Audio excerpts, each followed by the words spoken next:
안녕하세요. 박소연입니다. 저는 일하는 사람을 대상으로 글을 쓰고 강연을 하고 있습니다. 자, 이 강연에 앞서서 저에 대해서 간단하게 설명을 드리려고 해요. 사실 제가 강연을 많이 나가는데요. 강연할 때 제 얘기를 잘 하는 편은 아니에요. 왜냐면 처음에 간단하게 자기소개를 하고 그다음에 막 손발이 오그라들어서 그냥 빨리 지나가려고 이렇게 얘기를 하는 편이거든요.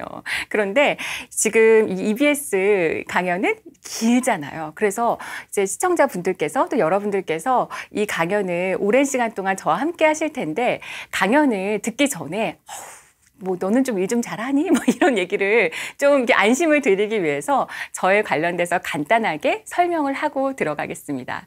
저는 이제 12년 정도 경제단체에서 일을 했어요. 경제단체는 이제 기업들의 대표, 기업들의 목소리 이렇게 생각을 하시면 됩니다. 그래서 우리나라에 있는 대표적인 기업들이나 아니면 공공기관 이런 분들이 이제 회원사로 들어와서 그분들하고 코워크를 하면서 정부나 아니면 뭐 청와대나 이제 아니면 국회나 언론이나 이런 데랑 협업을 하면서 일을 하는 경우가 많아요. 그러니까 멀티태스킹이 당연히 굉장히 필요한 업무들이 많았습니다.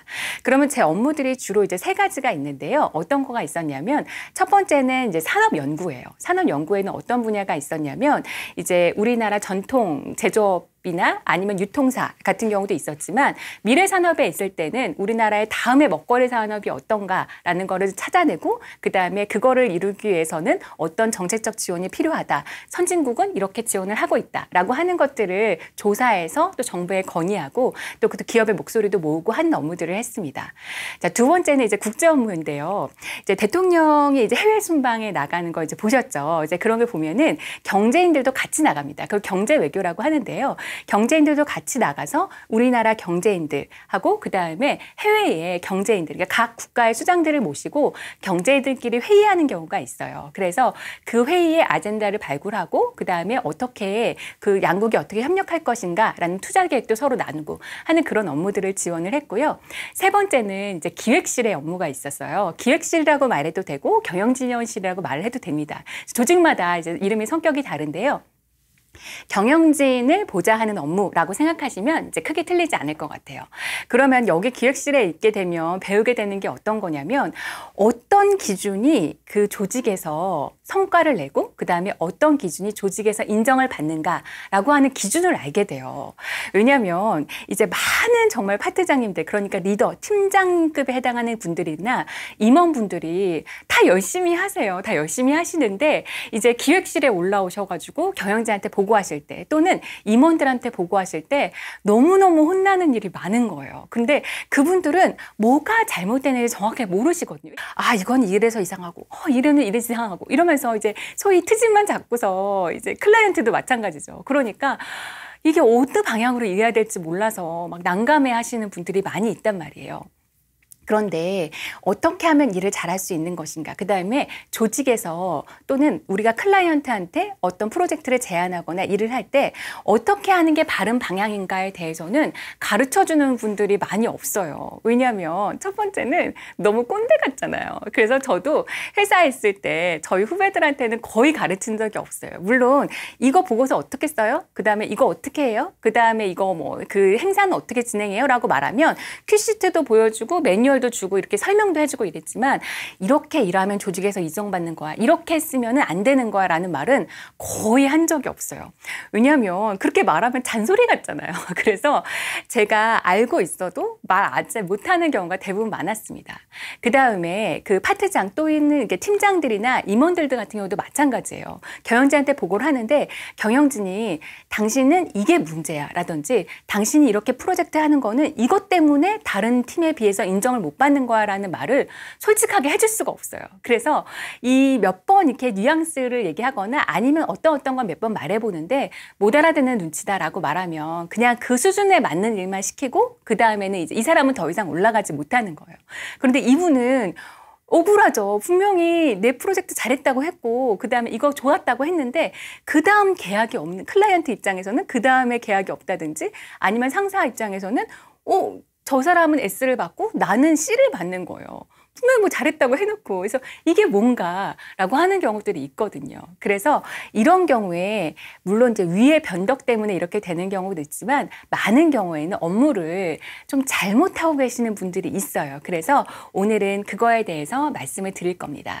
자, 워라밸이라는 말이 있어요. 그런데 저는 이 워라밸이라는 말이 정말 너무 꼭 나왔어야 되는 말이라고 생각해요. 왜냐하면 우리나라 사람들은 너무 많은 시간을 소위 때려 넣어서 업무에 성과를 내는 경우가 많았단 말이에요. 그 다음에 성과가 지표화되지 않으니까 어떻게든 일하는 시간을 늘려 보여서 그 성과를 어필하는 경우가 많았단 말이에요. 그런데 워크 앤 라이프라고 말하는 워라밸이라는 용어가 이제 단지 유행 정도가 아니라 이제 삶의 패러다임으로 바뀌면서 너무너무 좋은 방향으로 가고 있는 것 같아요.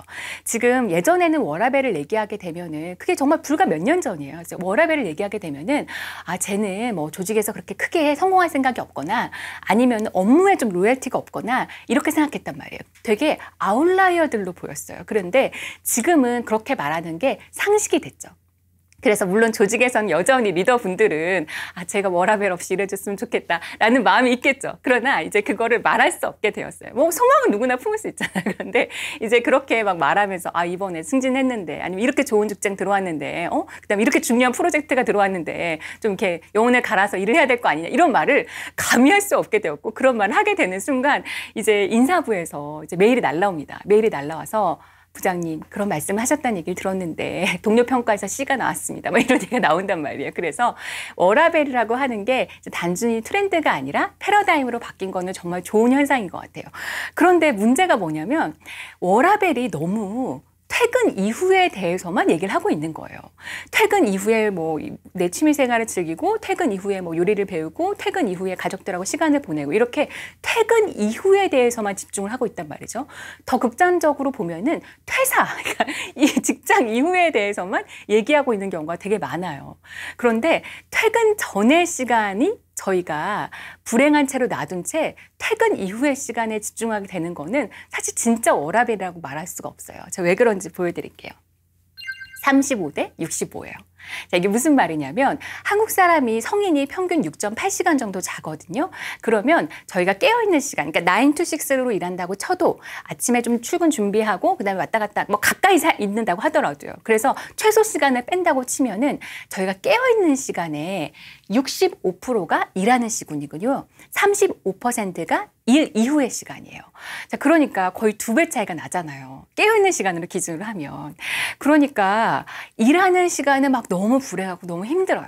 정말 동료와 관계도 너무 힘들고 그다음에 뭔가 막 가져가려고 하면 어떻게 해야 되는 디렉션도 안 주면서 막 하라고 하니까 너무 답답하고 그다음에 기껏 엄청 열심히 해서 가져갔는데 이제 상사는 이게 뭐냐 이런 식으로 얘기를 하거나 아니면 클라이언트는 이렇게 한숨을 쉬고 막 이러면은 너무 일하는 시간이 괴롭잖아요. 근데 그렇게 일하는 시간이 괴롭고 그다음에 이제 문서 이제 보고서 써요. 문서 써서 보고서 써서 드리면은 막 계속 고쳐가지고 최종, 진짜 최종, 진짜 최종, 진짜 최종, 버전 7 뭐 이런 거 나오고 이러면은 너무 괴롭단 말이에요. 아침에 눈 뜨고 세수하는 순간부터 불행해요. 자, 그러니까 일하는 시간은 불행한 채로 내버려 둔 채 일 이후의 시간이 즐겁다라고 해서 진짜 워라밸이 되는 건 아닌 것 같아요. 진짜 저희가 원하는 워라밸은 TV 많이 보고 잠 많이 자고 맛집 많이 가고가 아닌 것 같아요. 그렇죠? 자, 그래서 저희 문제가 얼마나 현실적인지 보여드릴게요. 첫 번째는 이제 워라밸의 역설인데요. 워라밸을 맞아서 퇴근 이후에 할 수 있는 거 정말 너무 많아졌어요. 뭐 예를 들면 지금 코로나 때문에 안 되긴 하지만 뭐 공방에서 뭘 배우는 것도 있고 원데이 클래스도 너무 많고 그다음에 뭐 이렇게 EBS처럼 좋은 강연들도 되게 많죠. 그래서 그렇게 퇴근 이후에 할 수 있는 건 너무너무 많아졌는데 퇴근 이전까지 참는 게 너무너무 고통스러워요. 자, 두 번째는 시간의 역설인데요. 지금 주 52시간이 됐단 말이에요. 그래서 그게 제도적으로 되는 데도 있고 사실 안 되는 데도 있겠지만 어쨌든 사회 분위기 자체는 막 야근하고 막 주말 출근하고 이런 거에 대해서 안 좋게 보고 그런 분위기가 이제 됐어요. 그러면은 시간의 역설, 그러니까 시간이 줄어들었단 말이에요. 일하는 시간이 줄어들었으면 조직에서 우리한테 업무 양이 어떻게 돼야 돼요? 줄어들어야 되죠. 그런데 그런 날은 영원히 오지 않아요. 정말 영원히 오지 않습니다. 그러니까 업무 양은 그대로 있는 거예요. 그런데 상사들이 요즘 또 막 쿨한 척 하시면서 뭐 요즘 누가 야근하니? 집에 가. 누가 요즘 주말 출근하니? 집에 빨리 가. 막 이런단 말이에요. 업무량은 안 줄여주고. 그러니까 업무량은 늘어갔는데 시간은 줄어들었어요. 그러니까 시간이 점점 부족해져요. 자, 세 번째는 기대 인플레이션이에요. 자, 지금 여기 강연 들으시는 분들 같은 경우는 정말 자기가 일하는 분야에서 기라성 같은 분들이 많이 있으실 거예요. 그분들은 조직에서 막 인정받고 그다음에 후배들이 봤을 때는 나는 언제 저렇게 되나라고 하는 선망의 대상일 수 있단 말이에요. 그런데 우리는 우리 자신을 알잖아요. 우리도 우리 자신이 알아서 제가 아는 어떤 분은 회사 나갈 때마다 자기가 클라이언트한테 뭔가 되게 자신 있게 발표할 때마다 되게 유명한 분이시거든요. 근데 그분은 그렇게 말할 때마다 내가 사기꾼인 것 같은 느낌이 든대요. 이게 자기가 언제 빈약한 미천이 드러날까 싶어가지고 안절부절 못한다는 거예요. 작년이나 올해나 크게 달라지지 않았어요. 그런데 직급이나 연차가 올라가게 되면은 갑자기 무슨 초능력이 생기는 것도 아닌데 갑자기 업무 태스크의 퀄리티가 확 올라가요. 그래서 점점 하는 일이 어려워지죠. 그래서 일하는 시간이 점점 어렵습니다. 자, 일하는 시간이 불행한데 삶이 행복할 수는 없는 것 같아요. 일하는 시간이 너무너무 괴롭고 아침에 출근할 때 세수할 때부터 너무 힘들고 주말에 이제 오후 2시부터 이미 불행한데 일 이후의 시간에 아무리 재밌게 한들 막 컵이 막 너무 정교하게 예쁘게 만들어졌어요. 또는 요가를 하는데 다리가 막 드디어 막 머리 뒤까지 갔어요. 이런다 한들 삶이 진짜 행복하기는 어려운 것 같아요. 그래서 일하는 시간은 일 이후의 시간 못지않게 워라밸에 굉장히 중요합니다.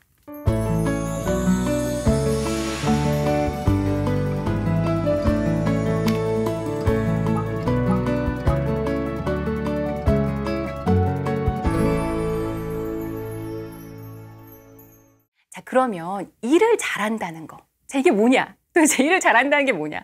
일 잘한다는 게 뭔가 이렇게 전설 속의 용 같은 거예요. 뭔가 들어본 적은 있는데 본 적은 별로 없는 거예요. 지금 일하시면서 일 진짜 잘하시는 분 본 적 있으세요? 많이 없죠.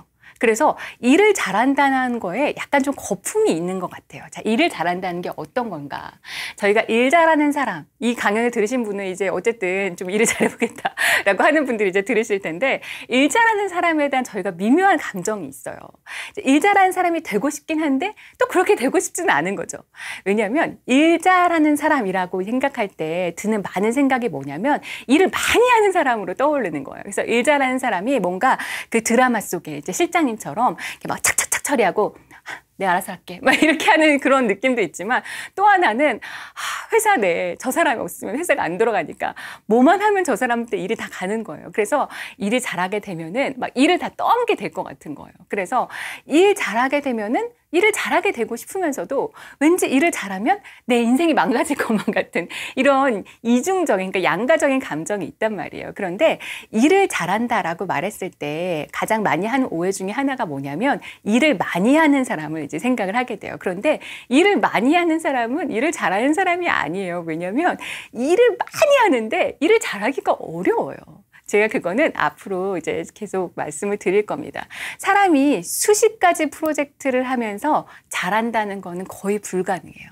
그 다음에 수십 가지 프로젝트를 동시에 핸들링하면서 S급 프로젝트가 나온다는 건 거의 불가능해요. 그래서 일을 잘하는 사람은 오히려 일을 해야 될 거, 그 다음에 안 해야 될 거를 정확하게 나눌 수 있는 사람입니다.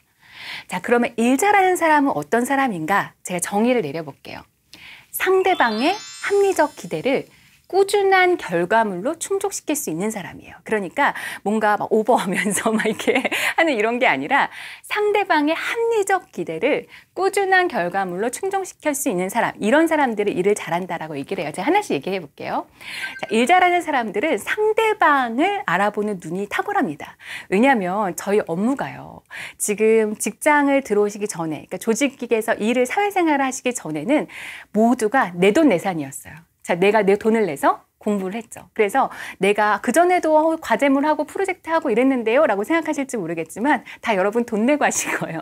교수님이 원하는 대로 하셨겠죠. 그러나 엄밀히 눈을 보면은 내돈내산이에요. 그래서 내 돈 내고 한 거기 때문에 주인공이 누구냐면 나예요. 교수님한테 가장 어필해야 되는 거는 뭐냐? 내가 얼마나 알고 있는지. 그 다음에 내가 얼마나 그 많은 조사를 해왔는지, 공부를 얼마나 많이 했는지, 나를 돋보이게 하는 게 중요하단 말이에요. 그런데 직장, 그러니까 일하는 거에 대해서는 주인공이 상대방이에요. 그래서 상대방을 정확하게 볼 줄 아는 눈이 있으셔야 일을 엉뚱하게 하지 않으시는 거예요. 자, 제가 하나 예를 들어볼게요. 지금 위에서 어떤 미션이 떨어졌어요. 뭐냐면 회장님이 이제 독일 출장을 가셔야 된다는 거예요. 그래서 독일에 어떤 A라고 하는 소재 기업, 신소재 기업을 방문하고 싶은데 이게 그 출장 일정을 잡아라. 거기서 이제 현장 미팅을 잡아라. 경영진들하고 미팅을 잡아라. 이렇게 얘기를 한 거예요. 자, 그러면 이제 실무자가 알아봤어요. 또 일 잘하는 친구예요. 그래서 알아봤어요. 일을 알아봐서 그래서 거기 독일에 연락하고 이랬더니 그때가 또 마침 그 연휴 시즌인 거예요. 우리의 뭐 추석 연휴 이런 것처럼. 그래서 그 결과를 이제 팀장님한테 말씀드리는 거죠. 안 된대요. 이렇게 말씀드려요. 자, 그럼 팀장님 뭐라고 하세요? 아, 그렇구나. 이렇게 얘기하시나요? 아니죠. 어떻게 좀 잘 좀 해봐. 다시 좀 잘 좀 얘기해봐. 뭐 이런단 말이에요. 그러면은 실무자는 너무 답답해요. 안 된다니까요. 안 된다고 했어요. 그랬더니 그거 분명 안 된다고 했는데 그거 뭐 어떻게 하란 말이에요. 그때 추석 연휴래요. 이런 거죠. 그때 이제 할리데이 시즌인 거죠. 그러면 이제 팀장님 한숨을 하시면서 아, 그래도 좀 혹시 어떻게 해줄 수 있는지 한번 좀 공문도 보내고 또 전화를 해서 좀 상담하고 우리 거기 현지 법인 있으니까 거기 통해서 좀 설득 좀 해봐. 막 계속 이러는 거예요. 그러면 실무자는 정말 우리 팀장님 왜 이렇게 말이 안 통하는지 모르겠다 이러면서 이거를 1주, 2주 정도 실랑이를 해요. 그러면 담당자는 자기가 일을 잘하는데 이제 상사가 아주 그냥 꽉 막힌 사람이라 가지고 나를 이렇게 괴롭히는구나 이렇게 생각이 든단 말이죠. 근데 그게 아니에요. 지금 여기에 상대방이 누구예요? 내 팀장님이 아니라 해외 출장을 가고 싶어하는 회장님이에요. 지금 회장님이 그 신소재 기업을 가고 싶어하는 이유가 뭔지 알아보는 거죠. 그랬더니 이제 우리 회사가 좀 신소재 분야에 관심이 있는데 거기에 좀 선진 그 기술이나 이런 거를 좀 벤치마킹을 하고 싶은 거예요. 자, 그러면은 거기에 맞춰서 찾아주면 되죠. 아, 이건 안 되는데요. 그런데 그 경영진 미팅은 안 되지만 그 연구팀장님은 보고 미팅하셔서 산업 현장 보실 수 있대요. 라고 말을 하거나 아니면은 이 기업은 안 되는데 그렇게 유사한 신소재 기업들이 한 3-4군데 있는데 여기는 방문이 가능할 것 같은데 한번 추진해 볼까요? 이렇게 얘기를 하게 되면은 팀장이 그래? 그럼 내가 한번 보고 드려볼게. 이렇게 되는 거예요. 그럼 그 전까지는 내가 계속 팀장님만 이렇게 막 계속 실랑이를 하면서 업무가 처리가 되지 않았는데 그 이후에는 일사천리로 업무 지원이 되는 거죠. 자, 그래서 업무를 할 때 상대방이 누군가, 이 업무를 하는 거에 최종 고객이 누군가를 볼 수 있는 눈은 굉장히 중요합니다.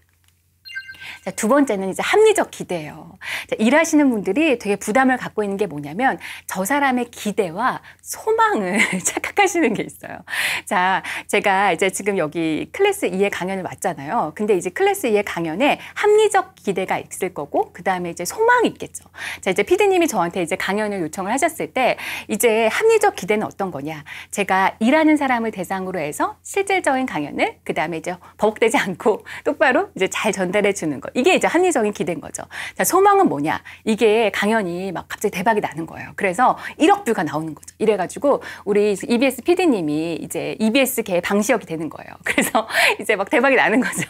그래서 그런 게 있을 수도 있겠죠. 근데 그거는 합리적 기대가 아니라 소망이에요. 그러니까 그 소망이라는 것은 무슨 말이냐면 내가 반드시 충족해 줄 필요는 없는 거예요. 그래서 일 잘하시는 분들은 합리적 기대와 소망을 구분을 잘 합니다. 그래서 합리적 기대와 소망을 구분하지 못하면 어떤 문제가 생기냐면 이상한 완벽주의가 생겨요. 아니면 이상한 자아 비하가 생겨요. 왜냐하면 내가 생각했을 때 이거 하면 이번 마케팅 하면 막 진짜 난리 나야 될 것 같거든요. 막 지금 막 언론에서 막 이렇게 인터뷰 들어오고 그다음에 우리 대표님이 막 이렇게 박수 치고 막 이래야 될 것 같은데 그냥 그 평소에 한 1000명 정도 조회수가 있었는데 뭐 한 800에서 1500 여기 막 왔다 갔다 하는 결과물 나오는 거예요.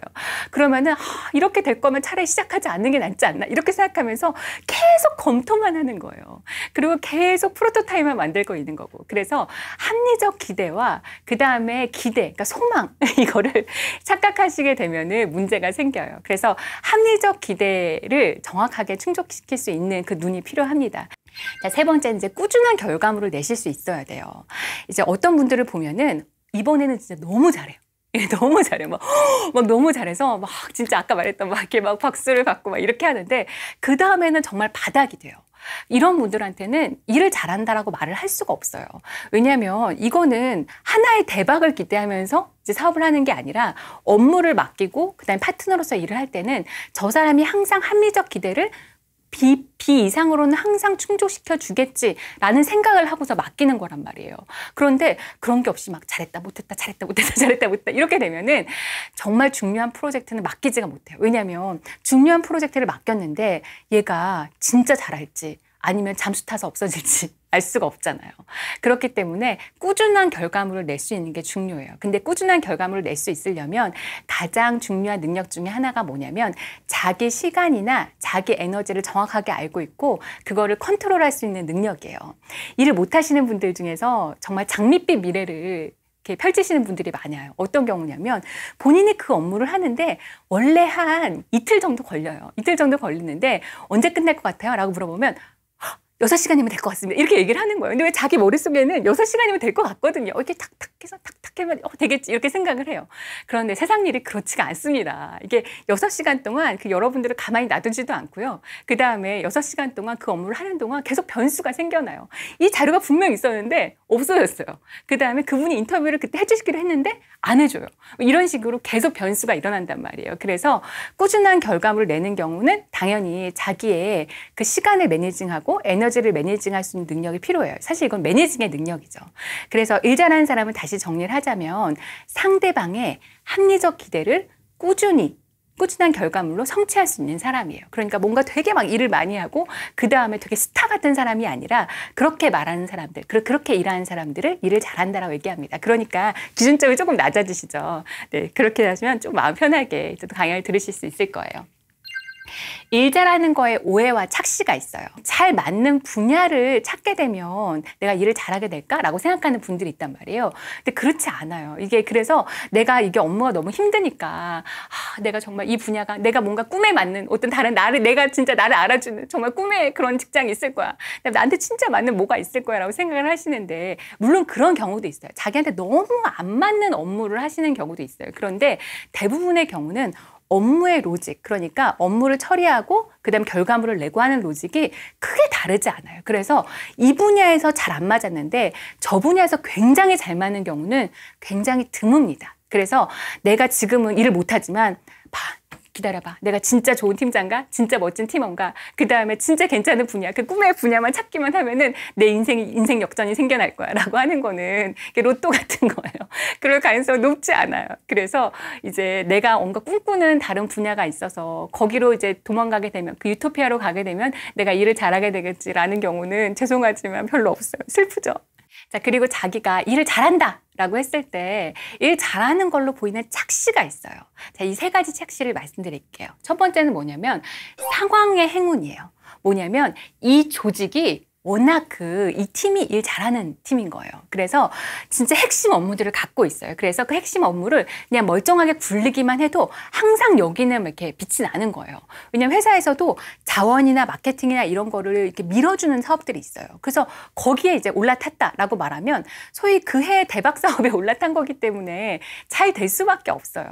이런 경우에는 자기가 일을 잘한다라는 생각이 들겠지만 사실 그게 아니라 조직의 후광인 경우가 되게 많이 있습니다. 자, 두 번째는 시기의 해문이 있어요. 뭐냐면 입사 초년차, 그러니까 입사 신입사원부터 한 3년차, 5년차가 되게 제일 잘할 업무가 있어요. 뭐 예를 들면 그 20대, 10대를 대상으로 한 뭐 SNS 이런 마케팅을 한다고 해보세요. 그러면 이 10대, 20대 감성을 잘 읽을 마케팅 홍보 담당자는 나이가 어린 직원이 아무래도 유리하게 돼요. 일단 감각이 좋은 경우도 있지만 두 번째로는 위에 설득할 때 사실 이게 맞나 저게 맞나 정답이 없어요. 근데 위에 보고했을 때 제 나이 때 되는 사람이 요즘 10대의 트렌드가 이렇습니다 라고 말하는 거랑 그 다음에 아주 어린 우리 막내 작가 같은 분들께서 요즘 10대, 20대 문화들은 이래요. 제 친구들도 이렇게 얘기해요. 이렇게 얘기를 하면 왠지 믿음이 간단 말이에요. 그래서 그 나이대에 잘할 수 있는 업무가 있는데 그거는 그 나이대만 지나게 되면은 그 후광이 사라져요.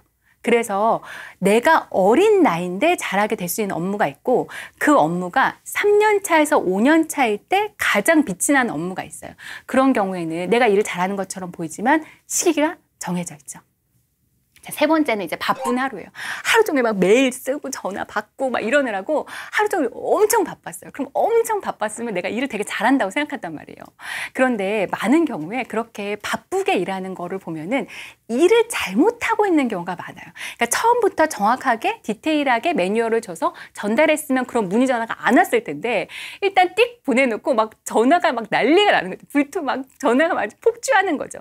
그런 경우에는 내가 일주일 동안 진짜 너무 바빴고 너무 힘들었어. 난 정말 이 회사에 나 없으면 어떻게 돌아가 이렇게 생각하실지 모르겠지만 아예 처음부터 업무 자체를 잘못 세팅하신 경우가 많아요. 그래서 바쁜 하루가 일을 잘한다. 막 맨날 바빠 보이시고 저분은 팀장님 저 보고 드릴 게 있는데 내가 바쁘니까 이따 와서 할게 이런 게 일을 잘하는 느낌이 드시고 막 커리어 우먼, 커리어맨처럼 보이시겠지만 그렇지 않습니다. 그래서 이 세 가지 착시를 주의하시면 좋겠어요. 제가 얼마 전에 이제 건강검진을 갔는데 되게 어린 분이었어요. 거기 스태프 직원이셨는데 어린 분이 아마 고객한테 혼났는지 이제 선배한테 혼났는지 모르겠지만 화장실에서 엉엉 울고 있는 거예요. 그러면서 막 엉엉 울다가 이제 막 감정을 추스리고 나와가지고 눈이 퉁퉁 부었는데 머리는 이렇게 딱 올리고 단정하게 올리고 이렇게 다 이렇게 단정하게 옷을 입고서 그 다음에 고객들한테 이제 눈이 퉁퉁 부은 채로 이제 고객들한테 막 다시 웃으면서 얘기하고 계시더라고요. 그래서 제가 하는 강연은 이제 그분을 대상으로 합니다. 그러니까 그분을 정확하게 얘기한다기보다는 내가 회사에서 처음에 들어왔는데 어떻게 일하는지가 잘 모르겠고 어떻게 일해야지 바른 방향인지 모르겠고 내가 지금 가는 방향이 맞는 건지도 모르겠고 사수 없이 고군분투하고 있는 그 분들을 한 분을 대상으로 하고요. 두 번째로는 경영자한테 보고하러 오면서 그렇게 많이 혼나시던 그 팀장님들과 그다음에 임원분들이 계세요. 근데 끝나고 나서 진짜 우신 분도 계셨거든요. 그래서 그분들은 자기가 어떻게 해야 되는지 배우지 못하는 거예요. 그분들도 역시 사수가 없어요. 그래서 제가 사수 없이 일터에서 고군분투하시던 그 어렸던 그 사회초년생 직원분과 그 다음에 그 경영진한테 보고하고 나서 뒤에서 술 마시면서 우시셨던 그 리더분들을 위해서 강연을 저의 위주로 삼고서 강연을 진행하겠습니다. 네, 감사합니다.